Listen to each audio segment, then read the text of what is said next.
আসসালামু আলাইকুম। আমাদের সবচেয়ে আনন্দের দুটি উৎসব ঈদুল ফিতর, ঈদুল আজহা। আজকে যেহেতু পবিত্র ঈদুল আজহা, তাই আমাদের ঈদগাহে নামাজের জামাত দিয়েছিল ৮টার দিক। আমি টার্গেট নিয়েছি বাড়ির সমস্ত কাজ শেষ করে ঈদগাহে ৭টা ২০-এর মধ্যে সামনের দিকে বসবো ইনশাআল্লাহ। তারই উদ্দেশ্যে দ্রুত চলে গেলাম গরুর খাবারের জন্য সবুজ ঘাস সংগ্রহ করার জন্য, আলহামদুলিল্লাহ। তবে মাঠের জমিতে কাদা থাকায় দ্রুত কাজের মধ্যেও অনেকটাই দেরি হয়েছে। ঘাসের বোঝা মাথায় তুলে গাড়িতে লোড দিয়ে দ্রুত বাড়িতে পৌঁছালাম, আলহামদুলিল্লাহ।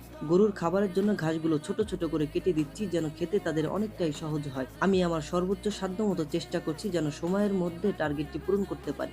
নামাজের পর যেহেতু পবিত্র পশু কুরবানি হবে, বিভিন্ন অস্ত্রকে প্রচন্ড ধার করার চেষ্টা করছি যেন পশু কুরবানিতে অনেকটাই কষ্ট তাদের কম হয়। এদিকে সবসময় কাজের ফাঁকে الله أكبر الله أكبر الله أكبر لا إله إلا الله الله أكبر الله أكبر ولله الحمد আমি আমার সাধ্যমতো বলার চেষ্টা করছি, আলহামদুলিল্লাহ। বাড়ির কাজ শেষ করে মাথায় শ্যাম্পু, গায়ে সাবান লাগিয়ে পরিষ্কার পরিচ্ছন্নতার সাথে গোসল করছি। শরীরকে সুস্থ রাখতে শারীরিক ব্যায়ামের গুরুত্বপূর্ণ অবদান রয়েছে, তাই সাঁতারের মাধ্যমে কিছুটা শরীর চর্চা করলাম, আলহামদুলিল্লাহ। আমার পোশাকের মধ্যে সবচেয়ে সুন্দর পোশাকটি পরে টার্গেটের মধ্যে রাস্তার ডান পাশ দিয়ে দেওয়ার চেষ্টা করছি।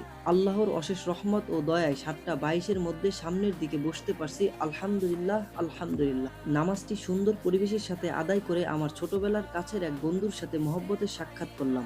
এছাড়াও অনেক ভালোবাসার মানুষের সাথে দেখা হয়েছে, তাই মনটা খুব আনন্দিত লাগছিল।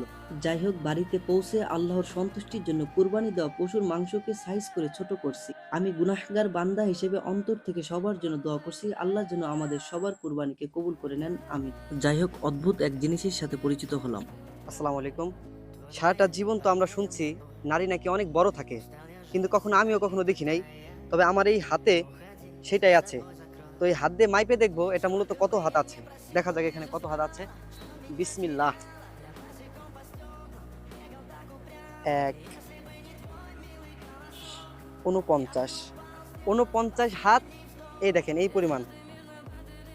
ভাবতেই অবাক লাগে, সৃষ্টিকর্তা দেখেন এই ছাগলের পেটের ভিতরে ৫০ হাত একটা নারী, যেটা লম্বা করলে বিশাল দূরত্ব হবে, এটা আল্লাহ তাআলা কেমনে এটা ভিতরে পেটের ভিতরে ঢুকায় রাখছে, ভাবতেই যেন অবাক লাগে। কাজটি শেষ করে আমাদের সব গরুকে সাবান দিয়ে পরিষ্কার পরিচ্ছন্ন করার চেষ্টা করছি। এদিকে ঘর অনেকটাই নোংরা ছিল, তাই পরিষ্কার পরিচ্ছন্ন করছি যেন সবগুলা গরু আলাদা একটা আরাম বা শান্তি পায়, সেই চেষ্টা আমি করেছি। যাই হোক, আপনাদের মাঝে অনেকক্ষণই কথা বললাম। মানুষ হিসেবে অনেক ভুল আমার হতে পারে, ক্ষমার দৃষ্টিতে দেখার অনুরোধ রইল। এবং ভিডিওটা যদি আপনার কাছে কিছুটা ভালো লাগে তাহলে পাশে থাকারও অনুরোধ রইল। আপনি যে ধর্ম, বর্ণ, যে জাতির মানুষ হন না কেন, আপনাদের সবার প্রতি মন থেকে দোয়া থাকবে, আমার জন্য দোয়া করবেন। আসসালামু আলাইকুম। আসসালামু আলাইকুম। আমাদের সবচেয়ে আনন্দের দুটি উৎসব ঈদুল ফিতর, ঈদুল আজহা। আজকে যেহেতু পবিত্র ঈদুল আজহা, তাই আমাদের ঈদগাহে নামাজের জামাত